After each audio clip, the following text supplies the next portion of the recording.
Good afternoon, and thank you for tuning in to listen to me talking on artificial intelligence. I am Dr. Major Vimal Raj. I am a consultant cardiothoracic radiologist and I head the cardiac imaging unit of Narayana Hridyalaya, Bangalore. It is a great opportunity and honor for me to be talking to all of you today here on this auspicious 125th year of the discovery of X-rays.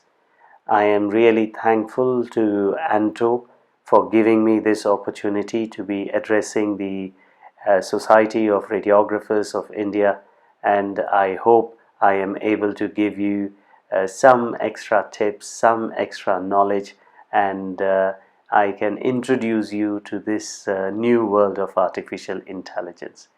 So my talk today is going to be on artificial intelligence.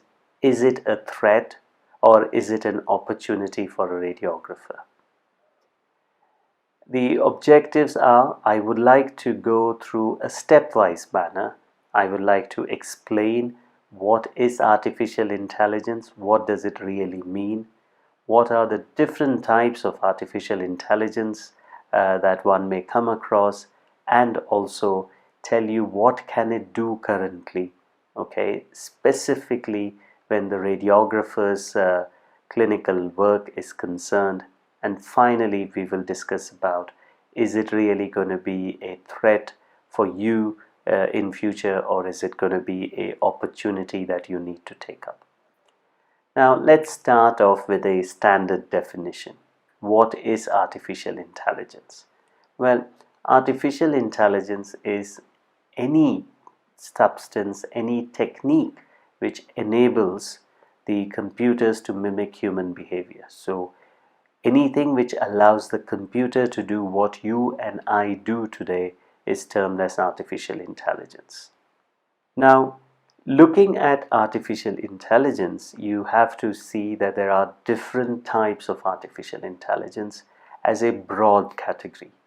What we are currently dealing with is called as the narrow AI, or narrow artificial intelligence, which is basically training the computers to do one specific task, and they will become better at it, but just that one specific task. The next stage of artificial intelligence would be a general AI. What that means is it takes knowledge from one domain. So for example, you train it in one domain, but it actually is able to use that knowledge in another domain. For example, you are aware that the fire is hot and it can burn your skin. The same knowledge, if you use when you're trying to burn something or you're trying to heat up something, that is transference of knowledge from one domain to the other domain.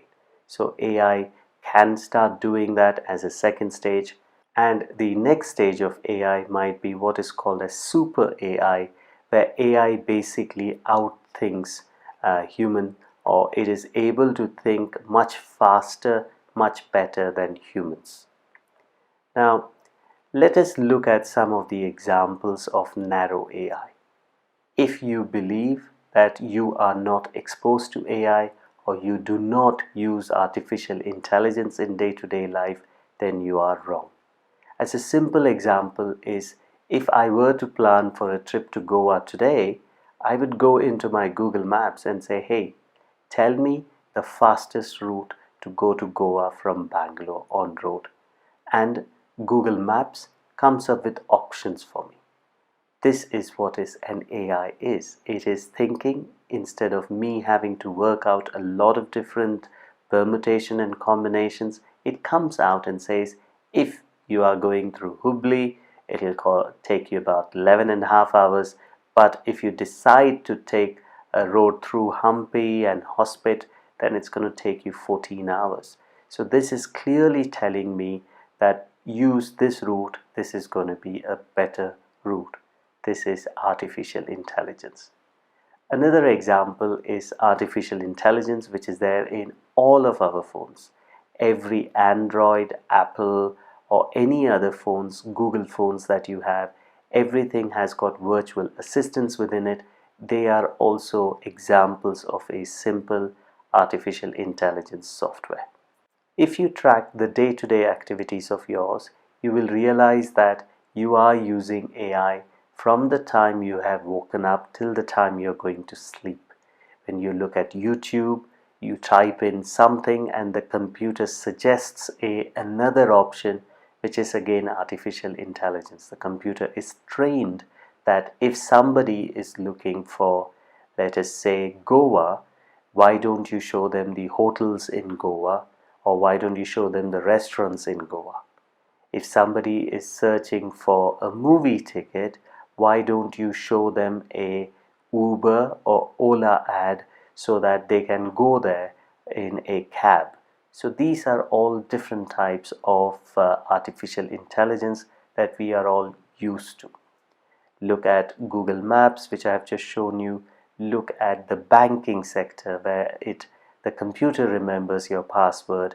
That is again artificial intelligence, and we have got used to these luxuries in our life.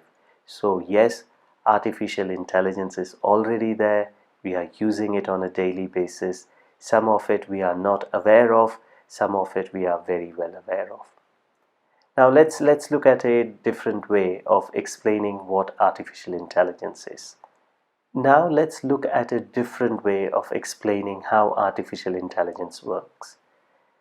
Let's say we're going to cook today and we have our mother, our wife, our sister who is an excellent cook, and we know that if you give her the right ingredients of dal, you give her the right ingredients of vegetables, and she knows from her experience, she knows from what she has been doing to give us a really tasty sambar or dal the way you prefer it. Now this is what happens. Now just imagine if your mother, your sister, or even your cook is not in a good mood, or is feeling she forgot something, or while they are cooking they put something extra which is not their normal standard.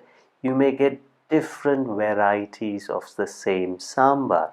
Okay, if this is by purpose, that's fine, but if you were expecting the actual sambar that you like but you got something different, then you start saying, why do we have to change? The sambar that you usually cook is very tasty. I would have loved to have that sambar. Now let's do the same cooking with our simple AI. Okay, let's say we are fortunate enough to have the super chitty as our computer, which has got all the knowledge, which has got artificial intelligence, and we give it the ingredients. We have given the ingredients, we keep the ingredients in front of it, and we draw up an algorithm. We tell the computer, use this much of garam dal, use this much of brinjal, use this much of lady's finger or carrot. You write it all down. You let the water boil for 2 minutes at this temperature, and then you add this ingredient, and then you add that ingredient, and let it boil for 20 minutes, and then you will get your fantastic sambar. With AI, which is a simple AI in this case, it will keep performing the same task without any variation, and you will get a continuously stable product or a stable sambar. And this is the beauty of AI, because the computer is not going to get tired. The computer is not going to have a different mood today, or not going to be angry and put a little bit more masala in your sambar, or put a little less salt in your sambar. The output of this simple AI is going to be constant in there. And this is what has been happening so far. Okay, we teach a computer a very basic skill, we automate it, and it is able to keep doing it again and again. This is what we are seeing in our industries, where the machines are building different materials, and they are able to do that consistently to a specific quality. But that is not AI in the true sense. The AI now is advanced, and let's look at what it means. Now when you see this image, you can see and realize that these are 4 different cats. Okay, but if the AI is presented with the same question and we tell the AI, please tell us, is this a cat or not? Okay, just looking at these images, AI is not going to be able to tell us. What we need to do is what is called as feature identification.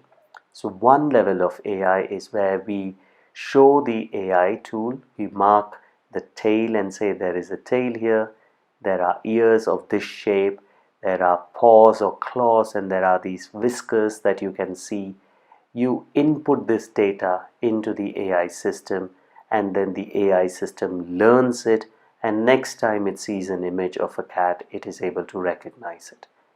Similarly, if you give it a picture of a car and you tell the different features of a car, you tell it this is the windshield, this is the tire, this is how a car looks, the AI system learns it. Okay, it is able to extract those features that you have shown it. It is able to classify it internally, and it's able to come out and say, yep, this is car, or no, this is not car. This is what is called as machine learning, whereby we are teaching the machine that these features, if you see, then you can call this as a cat, or you can call this as a car.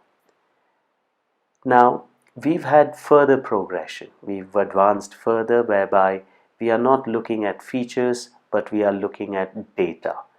What does that mean? Instead of showing the machine cat pictures with showing its features, what you can do is show it thousands and millions of data and say, all these images are cats, all these images are bird, all these images are dog, all these images are frog. Now go and learn yourselves. Okay, the system keeps looking at all the images of cats, and it has a neural network that we have built inside it, where the machine starts to learn on its own. For example, if you show a child a cat first time and say this is a cat, and next time the child sees it and says, yep, this is a cat, you don't know what the child actually learned, whether the child saw the eyes of the cat and said, okay, anything which has an eye like that I will call a cat, or whether anything with a tail I will call a cat. So this is what is in artificial intelligence term called as the deep neuronal learning, which is a highly advanced way of machine learning. And this is what is become available in the last 5 years, and this is transforming the way artificial intelligence works. So in a superficial manner, if you look at it, artificial intelligence is the larger group whereby you are training computers. Within that, there is machine learning, whereby we are giving the data to the machine and we are pointing out the features within the data for the machine to learn. The next level, which is the deep learning, is where we are just giving the data to the machine. We are not teaching it anything, but we are showing it the end results. For example, in the Chitty robot case, if you give the machine just the ingredients and you're giving it the masalas, you're not telling the machine anything at all, but you're just telling the machine, this is what I want you to produce. It is the machine's job to reach that point by its own permutation and combinations.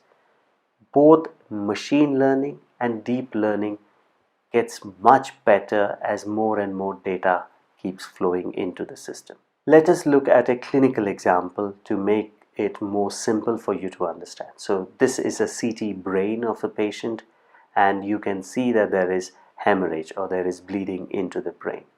Now what we can do is we can mark this area and say this is hemorrhage, and give similar thousands and thousands of images by marking into the computer system for it to learn that this is hemorrhage. That kind of learning is called as machine learning. On the other hand, if we take off all the annotations and we just tell the machine this is the image and there is hemorrhage in here.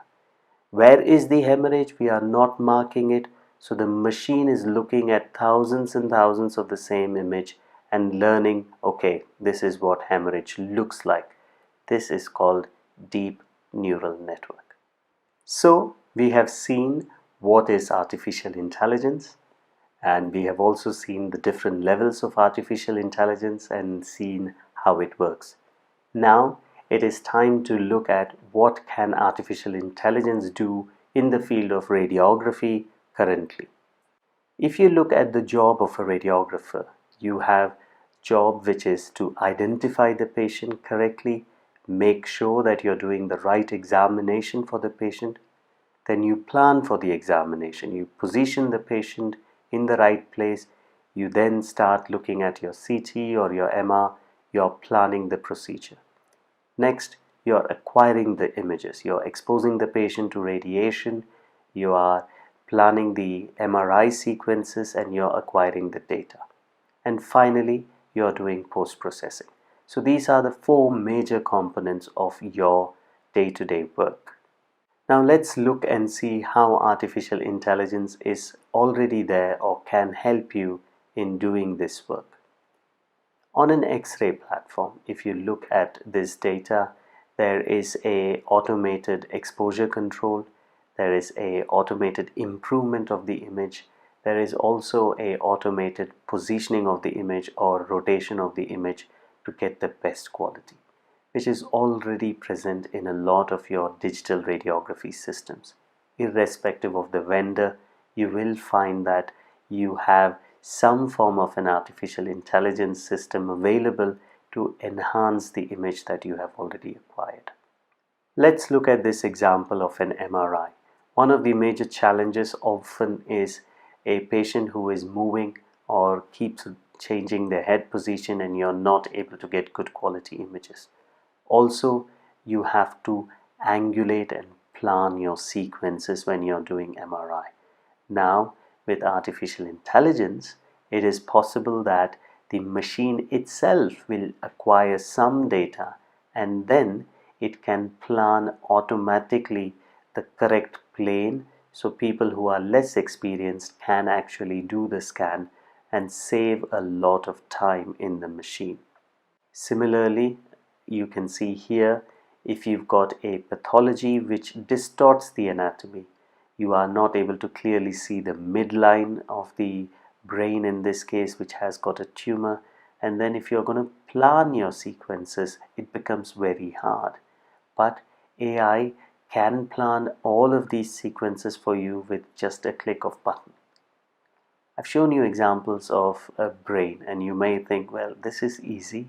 It doesn't need much expertise. Anybody can do this. On the other hand, cardiac MR, for example, is a very complex procedure. And when you are doing this, you need to be well trained to get good quality data sets when you are doing a cardiac MR. But there is technology available now which can actually do the entire cardiac scan on its own if you just point out 4 specific points in the heart. So you start the scan, you do your localizers, and if you just go through some questions and say point where the heart is, point where the mitral valve is, point where the left ventricular apex is, and the machine does the entire planning and the machine can scan the patient on its own as well.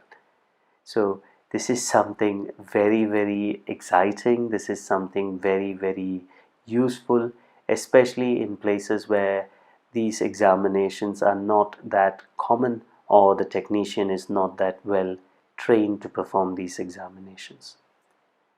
Let me show you another example. This is again very specific to CT and cardiac.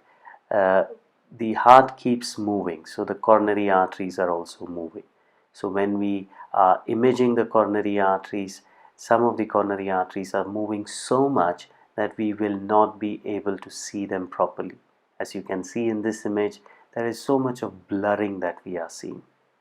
With artificial intelligence, we get what is called a snapshot freeze, and in that snapshot freeze, which is a technology very specific to GE machines, where you can actually get rid of that movement, and you can see the image again here. The right coronary artery, whatever movement blur was there, can be taken out of, and you will get beautiful images of the right coronary artery. If you think this is fantastic, there have been further advances where instead of just looking at the coronary arteries now, we can actually remove the blurring or motion related artifacts of the entire heart. So let's look at this image where you can see the entire heart is looking very blurred, and just by a click of a button we can improve the quality of the images significantly. You can again see the right coronary artery is blurred, and by just clicking one button you are seeing that the entire image gets better. On the right hand side you are seeing that aorta, which has got a stent in there. The amount of movement artifact is limiting the quality of study, and you apply this snapshot freeze, which is trained on artificial intelligence. It removes all movement artifacts. So you can see your planning, your acquisition, and even post-processing is significantly improved or helped with artificial intelligence. Now there is also a newer technology which is available, which is going to make your images look even more better at very low radiation. You can see in this example where a patient with a BMI of 62 is getting far superior image quality based on the newer technology, which is artificial intelligence based, even at a much lower dose. So if you look on the left hand side, a filter back projection, which we used to do in past, and now where we do iterative reconstruction, the images are very grainy because the patient is really fat.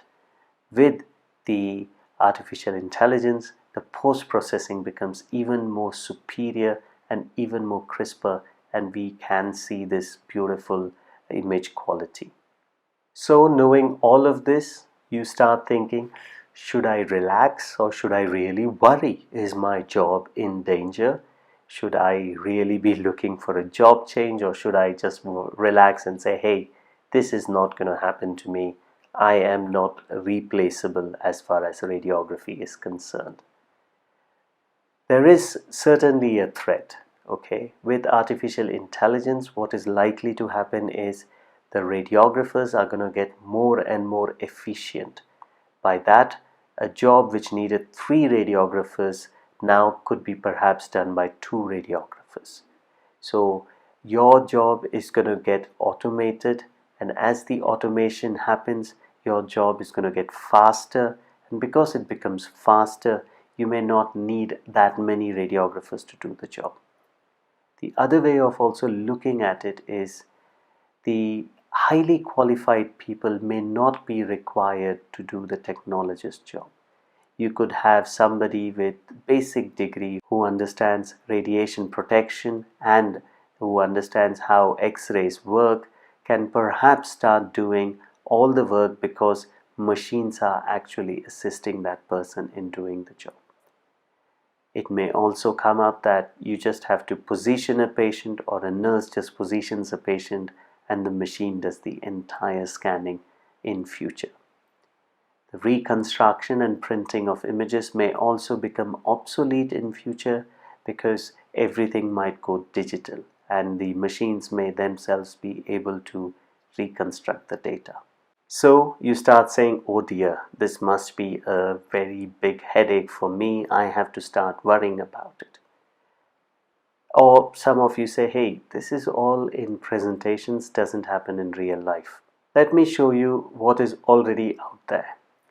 There is technology which has been approved by the FDA of US and it is being clinically practiced, is the use of artificial intelligence in reporting CT scans or picking up major pathologies in CT scans. It is also available to pick up fractures, especially wrist fractures, neck or femur fractures. Also, it can pick up pneumothorax or lung nodules and masses on a chest X-ray.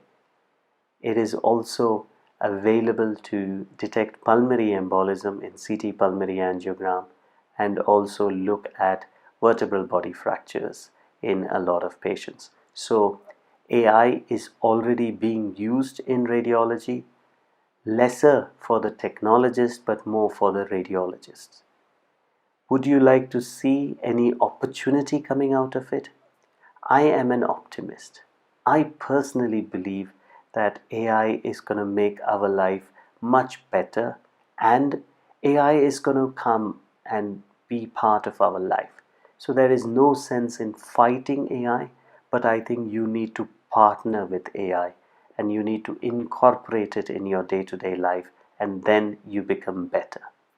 For example, every tech will become a super tech because the quality of images that you're going to be producing with AI assistant is going to be fantastic.